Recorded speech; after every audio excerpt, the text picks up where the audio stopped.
State House left.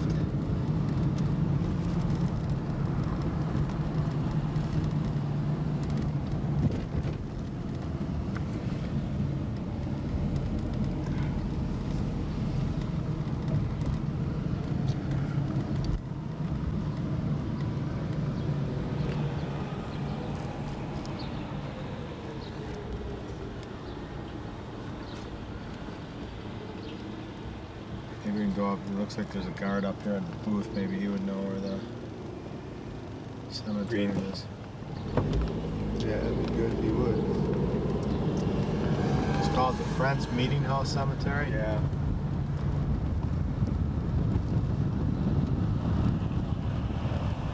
If he doesn't know that, I'll ask him if there's a visitor center. What the hell? That cop just nailed that one. Yeah. I don't know what that was. Maybe that's what the beeping was. Several times on this trip we've seen cops pull over somebody else. But not us, because we're good. We only break laws when they're not around. Yeah. Okay, now he said I had to go up here and we had to turn right because that's the only way we can turn? Yeah. Or didn't he say a circle or something? Oh, let's see what happens. Turn right, go around the circle. And the cemetery's over there, maybe? Well, let's see what happens.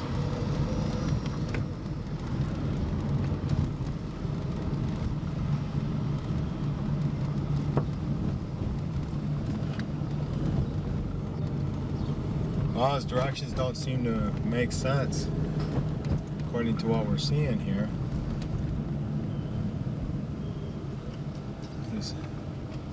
Oh, I think that's what he meant. You see the state capitol dome here in Trenton, New Jersey. It's 12:11. We're still looking for the cemetery. And once again, we hear sirens. Pretty commonplace in these big cities. It's not a policeman, it's an ambulance.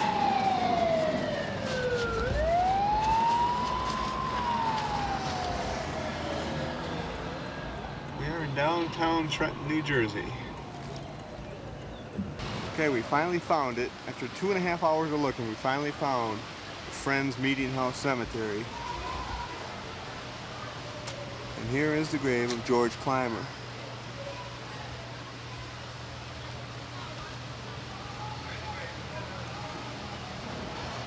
At first we thought it was the original tombstone, but then the date didn't add up, so.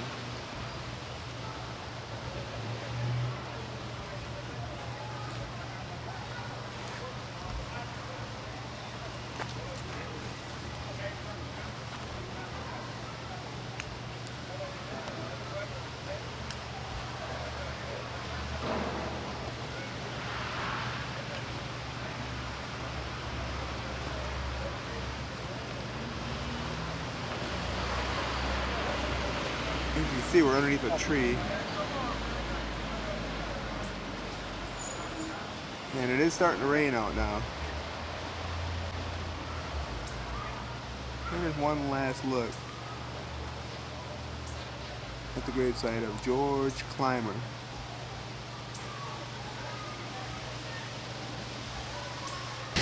And I'm making one last drive-by the Friends Meeting House Cemetery. 2:18. We got into town right around 11 o'clock. And back there, you can see the grave of George Clymer.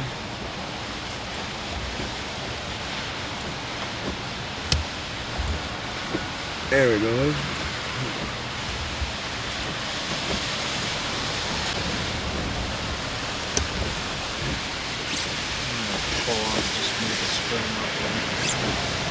This must be the Friends Meeting House here. We're on the four-way flashers.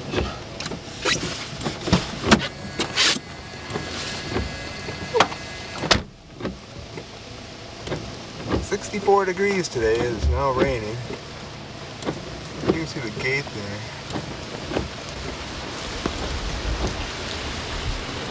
And goes Bob back to see if he left anything.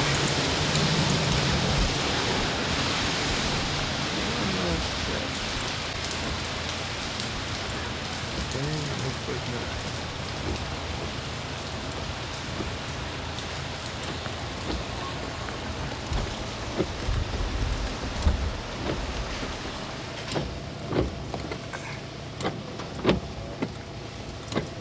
Okay, now we're heading for Princeton.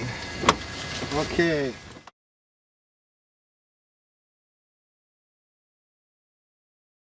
was around 12 noon when we arrived in Trenton, and immediately we started to ask people for directions to George Clymer's grave. We talked with pedestrians, policemen, a security guard outside the state capitol building, all with no luck.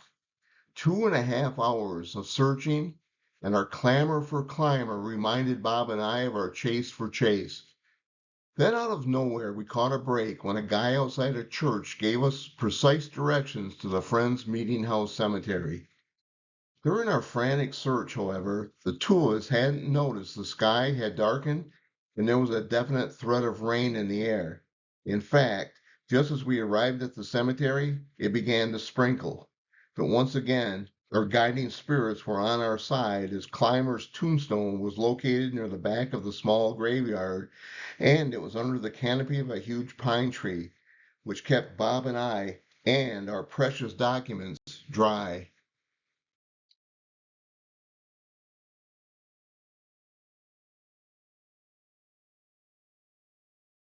George Clymer was a merchant, a Pennsylvania delegate to the Continental Congress from 1776 to 1780, and he signed the U.S. Constitution.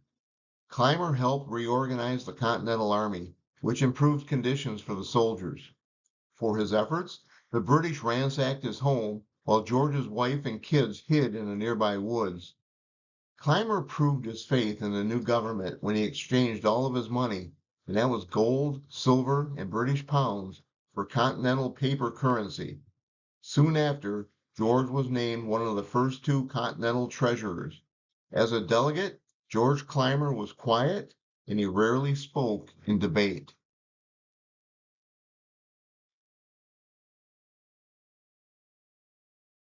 George Clymer died on January 24, 1813, at the age of 73 at his estate, Somerset, located in Morrisville, Pennsylvania.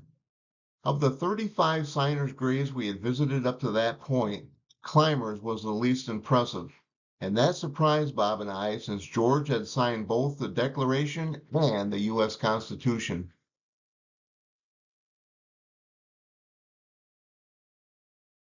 Bob continued to wear shorts and a t-shirt, but the cooler temperatures forced me to sport a sweatshirt and sweatpants. The two of us hoped the rain would stop before we reached our next stop in nearby Princeton.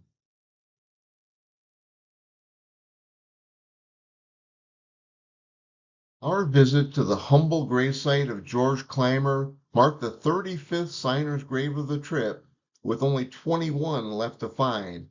Hopefully none of the remaining graves will be as elusive as Clymer's. It was only a 13-mile drive from Trenton to Princeton, and by the time we arrived, the rain had stopped and the sun was out. Bob and I had a map that directed us to Princeton Cemetery, and we found the graveyard without any trouble. Mongo drove into the cemetery and parked our Omni near the grave of President Grover Cleveland. The two of us could not pass up a presidential gravesite, even though we were slightly behind schedule. Okay, we came in from down over that way. We're now in the Princeton Cemetery, and we're going to swing around, and we're going to see the grave. We're going to walk up to the grave of Grover Cleveland, President, 22nd and 24th President of the United States.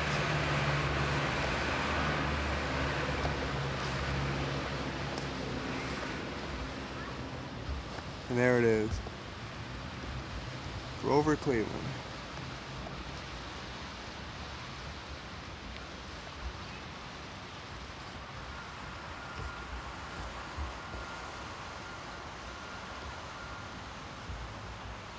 And you want to know who the Baby Ruth candy bar was named after? It was named after Ruth Cleveland, daughter of Grover Cleveland. Yes, sir, the Baby Ruth candy bar. Okay, now we're going to swing over in Princeton Cemetery and go over to the President's Lot where John Witherspoon is buried. I'll meet you over there. Over this way, as we swing by, in between these bushes here, is the grave of Aaron Burr.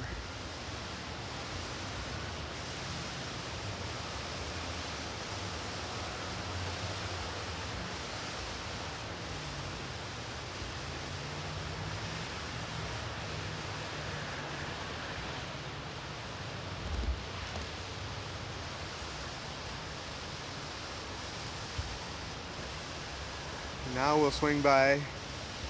We are in the President's Lot at Princeton Cemetery, and you'll be able to see the gravestone of John Witherspoon.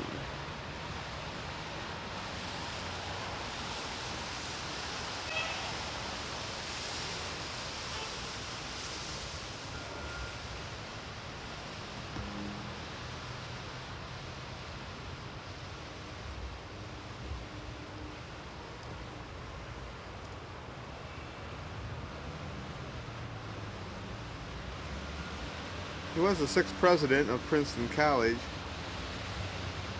along with signing the Declaration of Independence.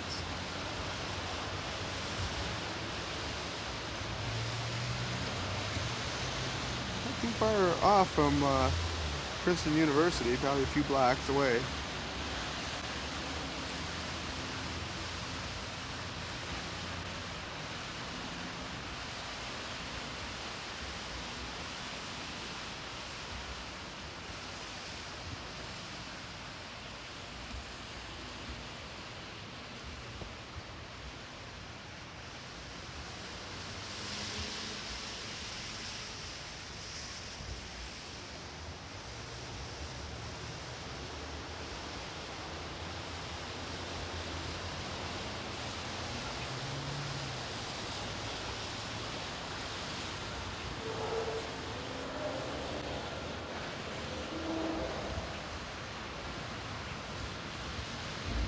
Once again, we're in Princeton Cemetery, and here's the old vehicle there. Here's Grover Cleveland's grave. Now we're going to swing down, swing by.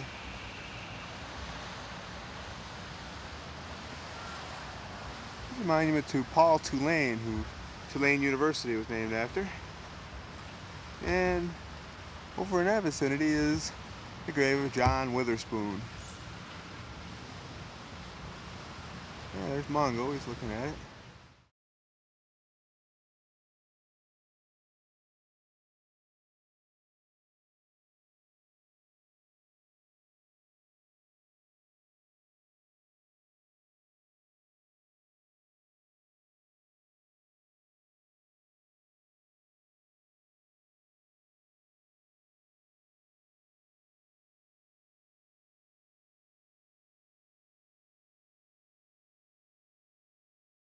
Bob and I paid our respects at the graves of President Grover Cleveland, his wife and First Lady Frances Folsom Cleveland, and their daughter, Ruth Cleveland, who died of heart failure just 5 days after being diagnosed with a mild case of diphtheria. Ruth was only 12 years old. Then we made our way over to the final resting place of Vice President Aaron Burr, who served under Thomas Jefferson. While at Burr's tombstone, which was nearly enclosed with dense shrubbery, Bob and I paid tribute to Jefferson's adversary by watering the shrubs. Within a few yards of Burr's slightly wet grave marker, the two of us found the tombstone that marked the final resting place of signer John Witherspoon.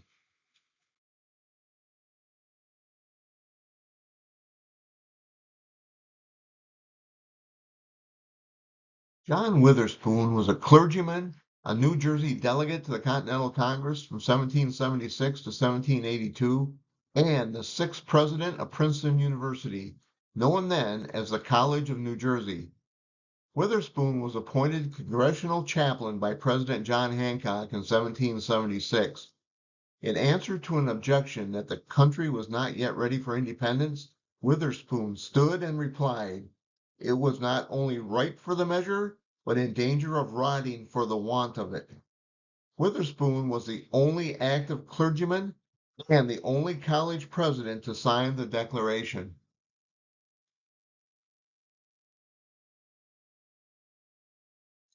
John Witherspoon died at the age of 71 on November 15, 1794 at Tusculum, his farm outside of Princeton, New Jersey.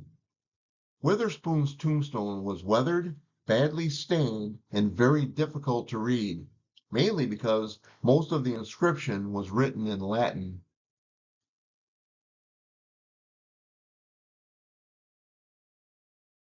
In November 1776, the British invaded New Jersey, occupied Nassau Hall, and burned the college library, including all of Witherspoon's personal notes.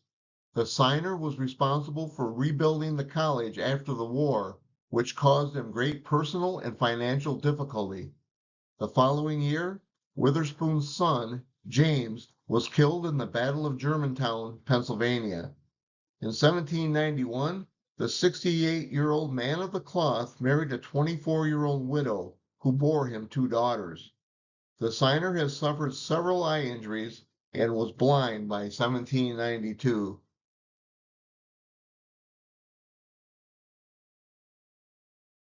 Our visit to the final resting place of John Witherspoon marked the 36th signer's grave of the trip, and we were down to the final 20. Bob and I were finished in Princeton Cemetery, but we weren't finished in Princeton, not by a long shot. Back in the Omni, Bob and I drove over to Princeton University where Mongo found a parking place along the street. After I popped money into the parking meter, the 2 of us set off on foot to the president's house where John Witherspoon once lived. We're outside the main gates of the old president's house here at Princeton University. And we're going up the gates.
We're inside the president's house, the home of John Witherspoon.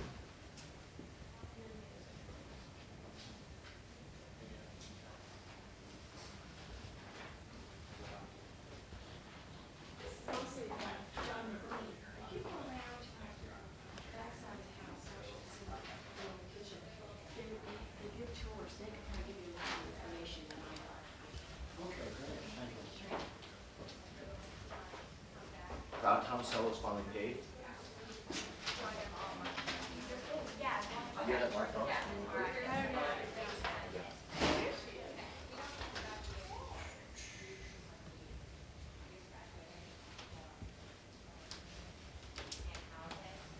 where do we have to go? Set out in the garden, there's a kitchen house or something. Can we go upstairs? Post offices. There's people in there, but you might just want to see what it's like in the stairs. All right.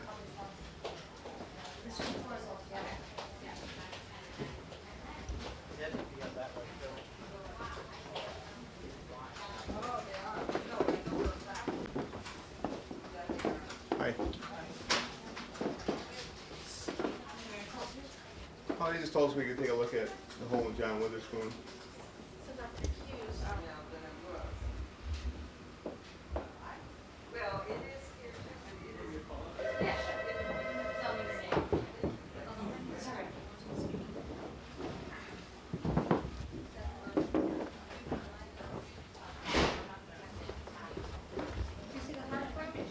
Pardon? You see the hearth room? Up there? No, behind the kitchen. Not yet. If you go through the kitchen and go to the right, there's a door and it's a hearth room. It has a huge fireplace in it. First, it's full of boxes right now. Go to the dining room and then there's a little step down door right here. Right through here? Yeah, just go through the kitchen.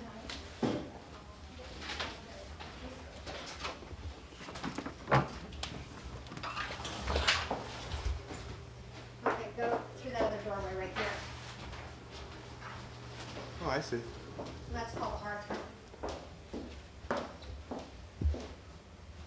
Are there any paintings of Witherspoon in the house? Not that I know, I don't know. Okay. Here, I'll see all the junk in here right now, but it's a pretty room. Yeah, it looks like a pretty old fireplace. Uh-huh.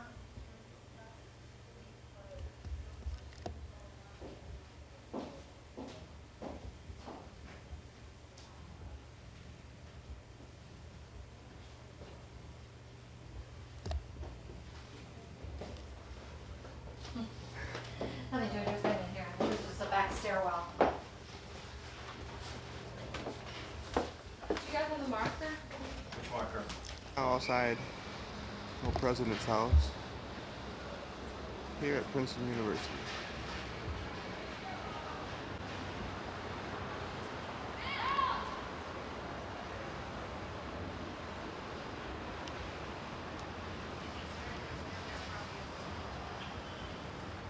Now we try to go around to the front.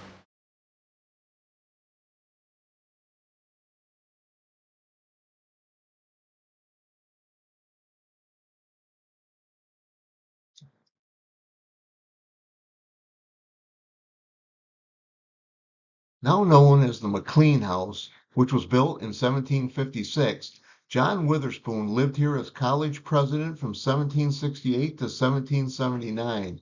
That's right, at the same time he was busy signing the Declaration of Independence. Another famous historical figure once stayed in this house as well. It was General George Washington, who occupied the house in January 1777 during the Battle of Princeton, and then again in 1783 while Congress met in nearby Nassau Hall. When Bob and I went inside the historic house, we encountered some very rude and sarcastic people, and it was obvious they were put out by us being there. Despite their attitudes, the two of us walked around for a few minutes, found no authentic or original furnishings to Witherspoon's time in the house, and we returned outside, disappointed but not surprised. Since our visit at the president's house was so short, Bob and I figured we had time to walk down the street to visit Morven before the time ran out on the parking meter. The brochure I had mentioned Morven was closed to the public, but due to the numerous trees on the grounds, it was nearly impossible to see the former home of signer Richard Stockton from the street, so we invited ourselves onto the grounds through the open gate for a closer look. Okay, this is Stockton Road. Looking down the gates on Stockton Road, and this is Morven. It's the home of Richard Stockton, signer of the Declaration of Independence. So now we're going to go in through the gates.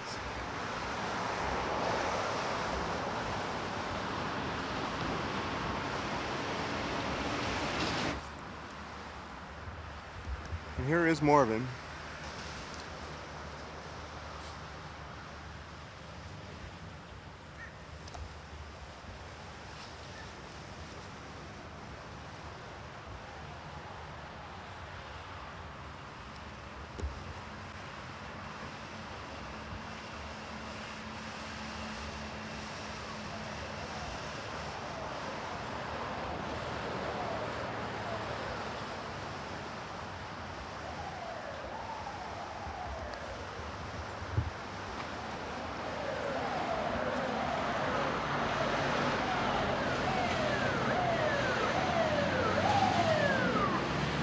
Where's that site? There it comes.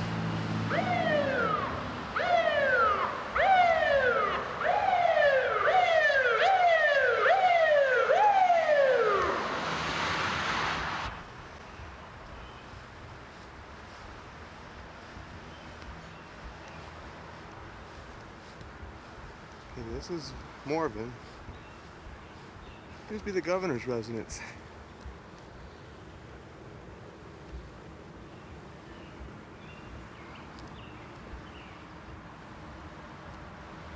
Do you have another one of those pamphlets that I could have? Thank you.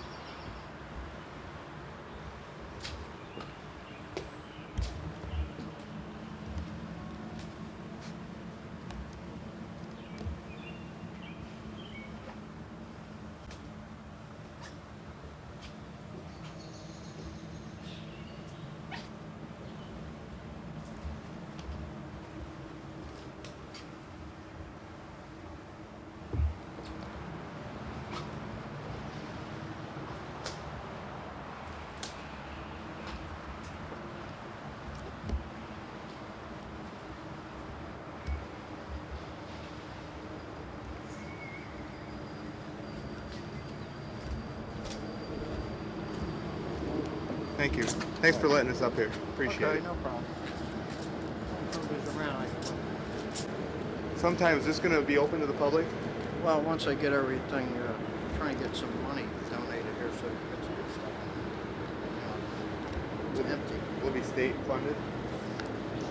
Probably donated by the people. You mean like pay an admission or something? Probably will, but sometime or another. Uh-huh. It's really nice that they keep these houses, you know, in good condition. Oh, you should have seen it about a year ago. Is that right? Well, archaeologists, you wouldn't believe, there goes the governor. Where? Look at this car right there. Looks like his car. What's the governor's name? Gloria. Florio? Oh, you're not, what are you, from out of state? Michigan. A long way from home. Yeah. Are you doing this for school or? Just because we got a big interest in the signers of the Declaration of Independence.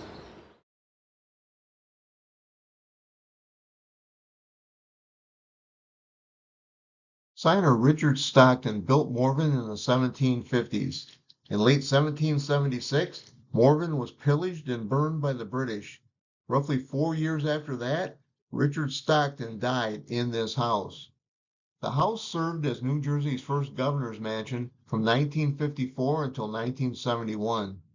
As Bob and I approached the ivy-covered porch, we were met by a security guard who told us the property was closed.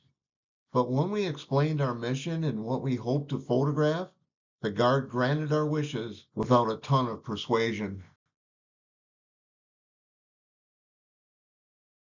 As soon as the two of us finished our discussion with the security guard at Morven, Bob and I made the fairly long hike back to our car as quickly as we could. We hoped the parking meter hadn't expired. But when we reached the Omni, I noticed the meter had expired and there was a $10 parking ticket stuffed behind the windshield wiper blade. The ticket was no doubt revenge inflicted by Aaron Burr, but like at the infamous vice president's gravesite, we said piss on it and didn't let the ticket ruin our day. Under a blue sky and cool temperatures, Bob and I headed for the Stony Brook Quaker Meeting House Cemetery, which was located only about a mile from Morven. When we arrived, we saw the cemetery was roughly 200 foot square and was surrounded by a 5-foot high stone wall, which Bob and I had planned to climb over had the gate been locked. Okay, we're at this Princeton Quaker Meeting House Cemetery.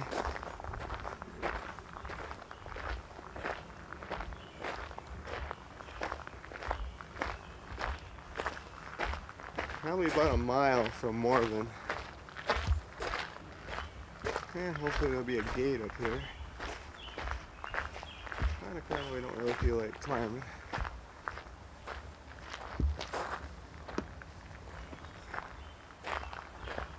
There's a gate. And it's not locked.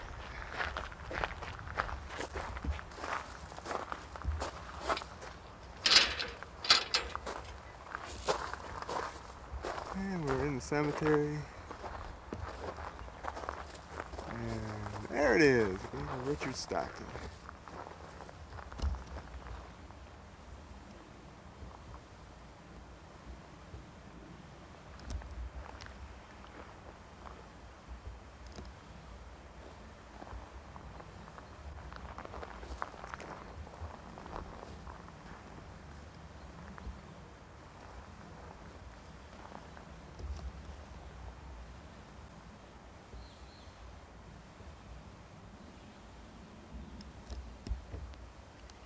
Okay, we're at the far back side of the cemetery.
Richard Stockton was a lawyer, Justice of the Supreme Court of New Jersey, and a New Jersey delegate to the Continental Congress in 1776.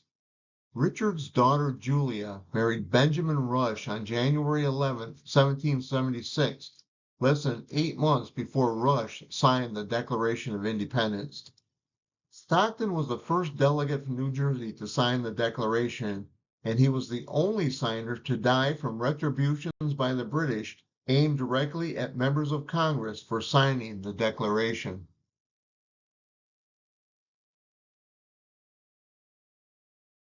Richard Stockton died on February 28, 1781, at the age of 50 at his home, Morven, in Princeton, New Jersey.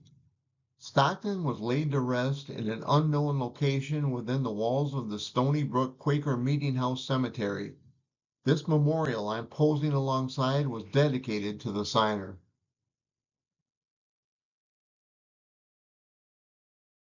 In November of 1776, Stockton was betrayed by loyalists who turned him over to the British. Richard was dragged off in the bitter cold and imprisoned at Perth Amboy, New Jersey. And if that wasn't enough, Stockton was taken to the notorious Provost Jail in New York, where he suffered brutal treatment. He remained incarcerated until January 3, 1777, when Congress negotiated his release. But the damage had been done. Stockton's fortune was gone, his home and belongings were destroyed, and he left prison an invalid. 2 years after his parole from prison, the signer developed cancer of the lip that spread to his throat. He was never free of pain until his death.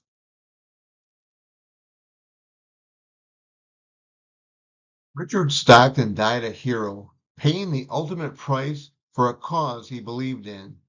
Like all of the signers, Stockton had little to personally gain and everything to lose by signing the Declaration of Independence. Our visit to the possible gravesite of Richard Stockton marked the 37th signer's grave of the trip, with only 19 left to find. Ticket in pocket, Bob and I packed up our stuff and headed for our next destination, which was Hopewell, New Jersey, a small dot on the map located about 12 miles northwest of Princeton. When we arrived in Hopewell, the two of us were surprised to see more than a church and a couple of gas stations. Hopewell seemed to be twice the size of Marine City.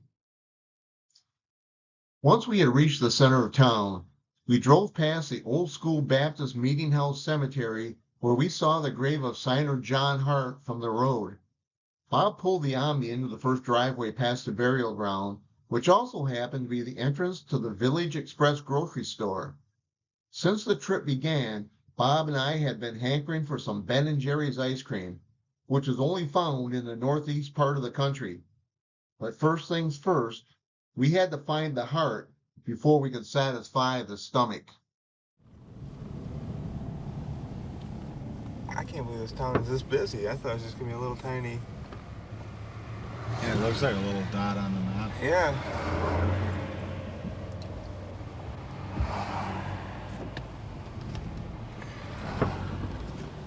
Oh, Grandpa. Here we're on Broad Street. We're looking for Hart or Main Street. Yeah. Chew Antiques.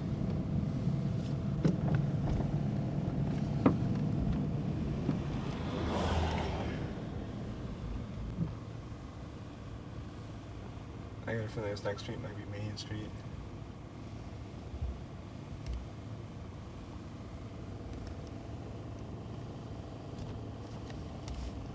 So which way do I go if it's Main?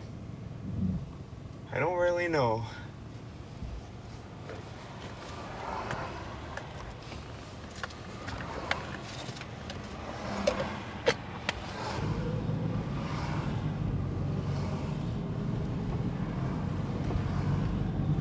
No, it's Greenwood Street.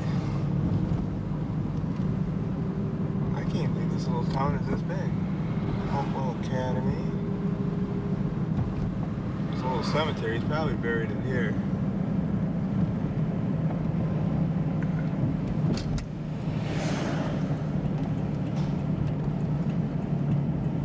Yep, John Hart, right there.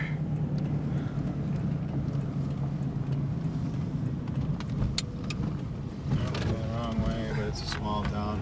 Yeah. Oh, food store. Should I just park in here and walk back, or should we?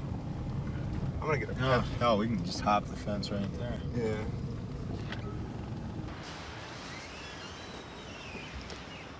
Here's a little store where I'm gonna buy some Ben & Jerry's ice cream in a few minutes.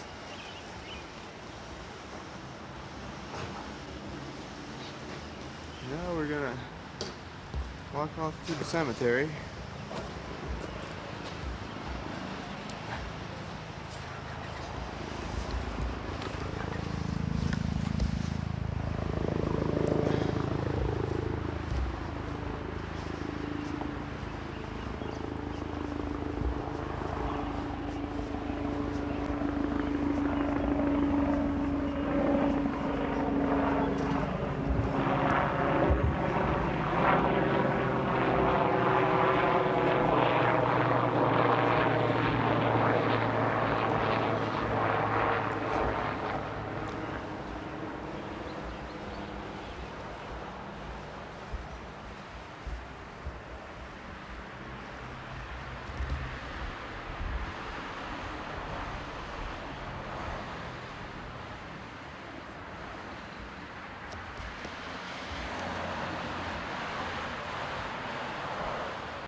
Yeah.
Best town in the world.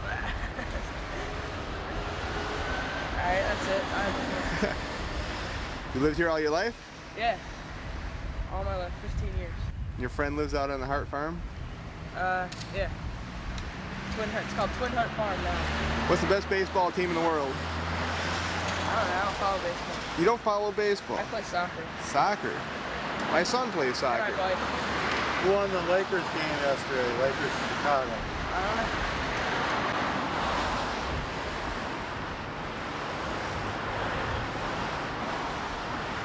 Well, see you. Yeah, see you later.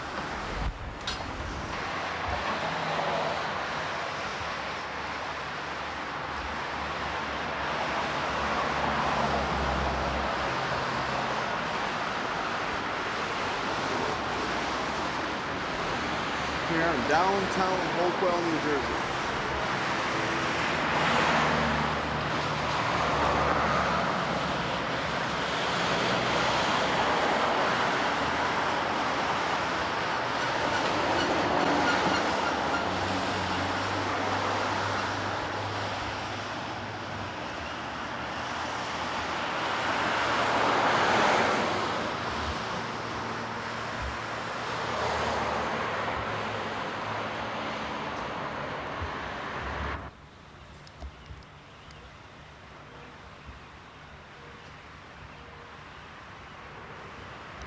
One last look at the cemetery in Hopewell.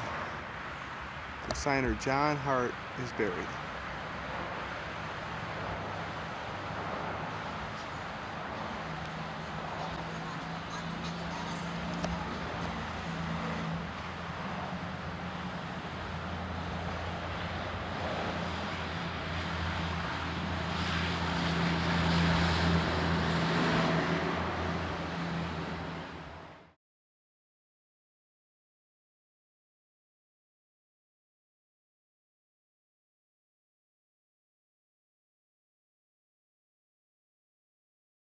John Hart was a farmer and a New Jersey delegate to the Continental Congress from June to August of 1776.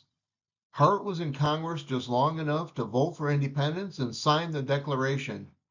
Shortly after he signed the document on August 2nd, 1776, Hart left Congress for the New Jersey State Legislature. Honest John's family scattered during the British invasion of the area in December 1776.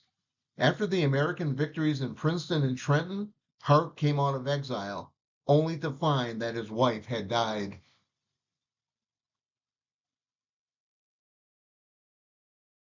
John Hart died on May 11, 1779, at the age of 68 in Hopewell, New Jersey. The signer had suffered from gravel, or kidney stones, for 6 months prior to his death. The late afternoon sun angle, the height of Hart's tombstone, and the proximity of the grave with the wrought iron fence made our photo shoot more difficult than it should have been.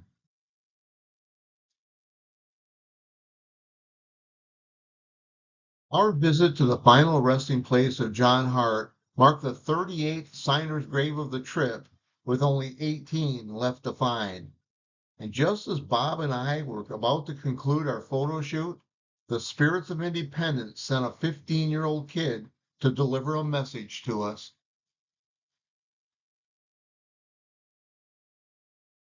Out of nowhere, this youngster rode up on his bicycle and he stopped to see what Bob and I were doing. After we explained the goal of our trip, the kid mentioned his best friend lived at the farm once owned by John Hart. When we heard those words come out of his mouth, Bob and I nearly keeled over in amazement. The young lad went on to mention the Hart farm was only a few blocks from the gravesite, and he made sure we had exact directions before he rode off on his bike. Bob and I were anxious to visit the Hart farm, which was an unexpected find for us. But first, we had to buy our Ben & Jerry's ice cream. Once inside the Village Express, Mongo grabbed a pint of chocolate chip cookie dough, while I purchased a container of vanilla ice cream with chocolate chunks. The ice cream went into the cooler, and we headed out to the Hart farm, which was located on Hart Avenue, about a half mile northwest of the cemetery. Two-story spring house. And that was a common thing in those days where they would, of course, keep all their milk and so on in the cool spring, and they'd also use it as a smokehouse. So it was just a little building about like that. And of course, close to the kitchen, where they did all the cooking. Now this, just for the tape, this old part here is the original homestead of John Hart. That's right. All the way up to where the big section starts. And then you saw on the illustration there, they built that other part. Phillips did that, and then later on, that's almost Victorian, the far end. But it was common in those days, just to add on to houses. And then the original barn, way over there. That's it, yeah. That's interesting. You should see the beams in that thing. Is that right? Original beams? Oh, God, hand-hewn oak beams and all pegged, and it's a beautiful old barn.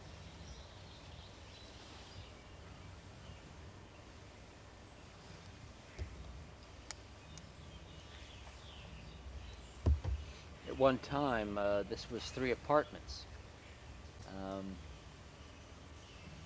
Hammond turned it and made just his house and then an apartment on the side.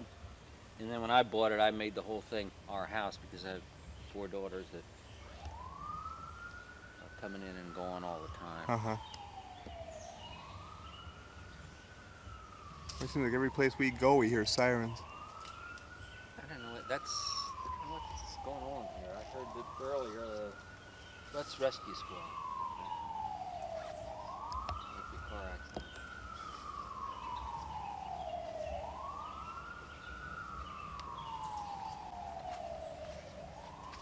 The spring runs year-round, and it's constant temperature. I just cleared the pond about 2 weeks ago. It fills up full of watercress, and it will all come back in the spring. You can probably see it down there right now.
At one time, then was a blacksmith shop for Hopewell. These should be the original beams up here then. They are, yeah. They must have made wood really, or the trees must have grown really good back then because Well, a lot this of the is different what's places. also supporting the house. Okay. These same type oak beams. And you can't drive a nail in them now. They're so hard. They're like iron. And we were at Berkeley Plantation, Benjamin Harrison's home, and they said that if you tried to drill into it, you'd break the bits Yeah. on it. Yeah. It's You amazing. cannot put a nail in it. The nails that are in there I use.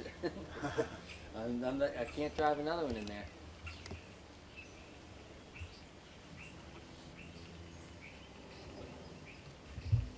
This was really neat.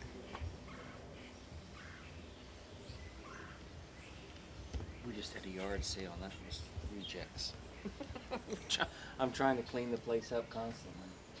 When you have a lot of barns, you collect junk. Piles up. The little building to the right of the house was what they call a summer kitchen. And, about the 1800s, they, instead of cooking inside, They cooked outside in the summer in the little kitchen, so the house wouldn't get hot. It's interesting. It's got a little chimney, and a place for a stove.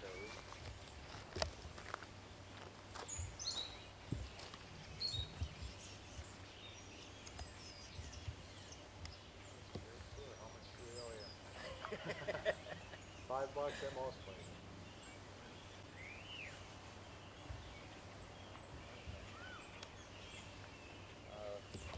I guess the best book written on it was written by Colonel Hammond on the whole house, and he gives you a lot of history of Hart's. And this is a big family. His brother's house is over here, about a couple miles away. He was pretty well convenient actually for that time.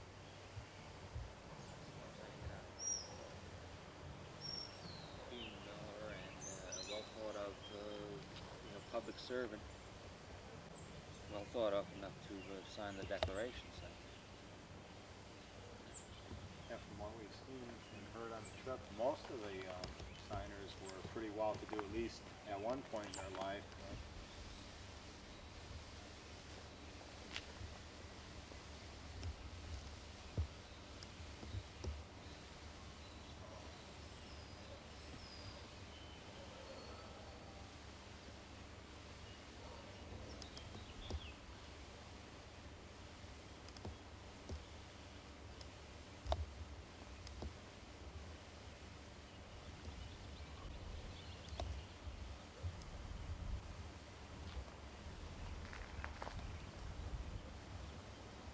And there's a freshly fixed car. Okay, we're sitting in the car right now outside of the home of John Hart. And we're enjoying some Ben & Jerry's ice cream. This is vanilla with chocolate chunks. Let's grab one of those big chocolate chunks right there. Mmm.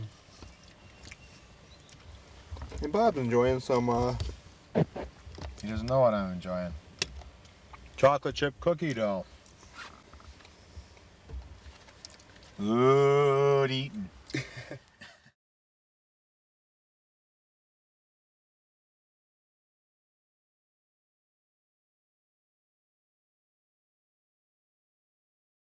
Signer John Hart lived and died in the original farmhouse, which was the smaller section of the current homestead. From June 22nd to 24th, 1778, 12,000 troops from General George Washington's Continental Army camped in the fields here. And on at least one occasion, General Washington dined with John Hart inside this house.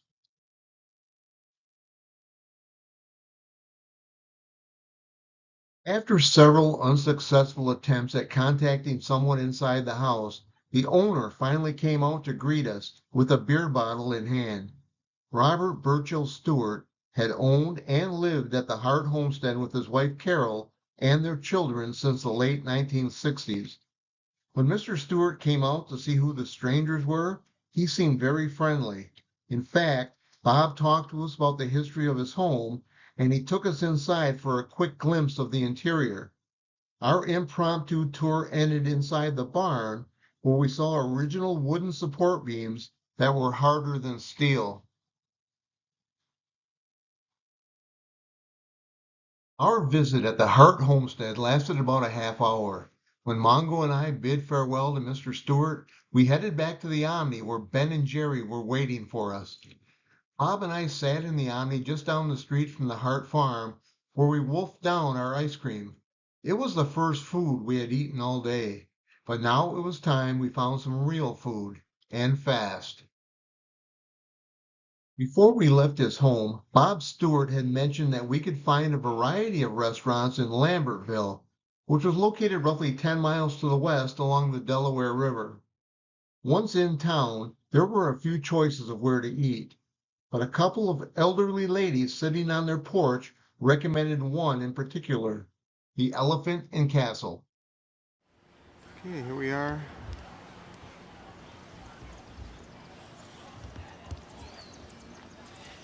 Outside the famous Elephant and Castle restaurant.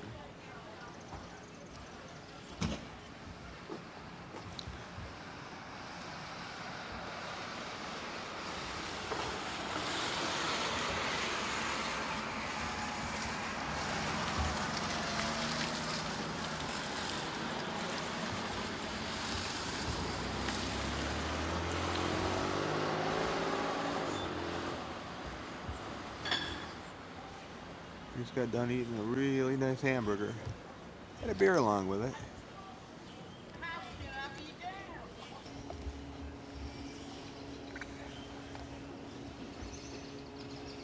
And one last look at the Elephant and Castle here in Lambertville, New Jersey. Almost on the Delaware River. About 7 miles north of Washington's Crossing.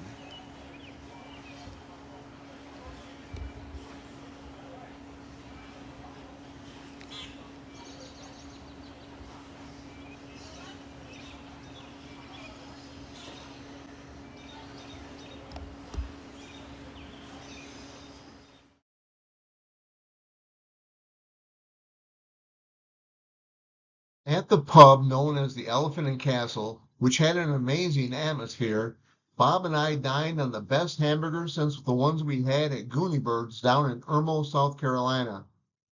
After dinner, the manager of the pub gave us directions to what he said was a beautiful campground along North 29, and you can't miss it. That was the ultimate curse, as we did miss it.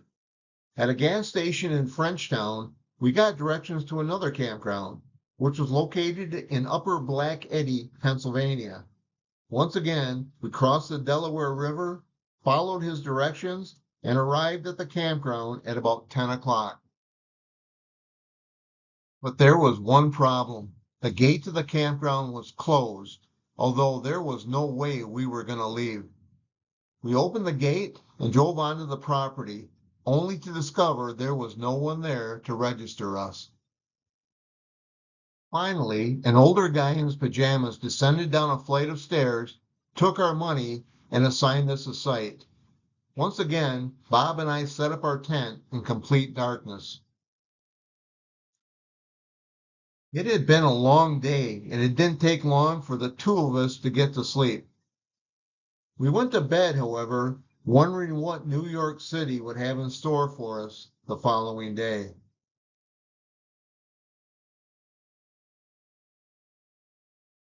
Whatever it was, we knew we had the spirits of independence still watching over us.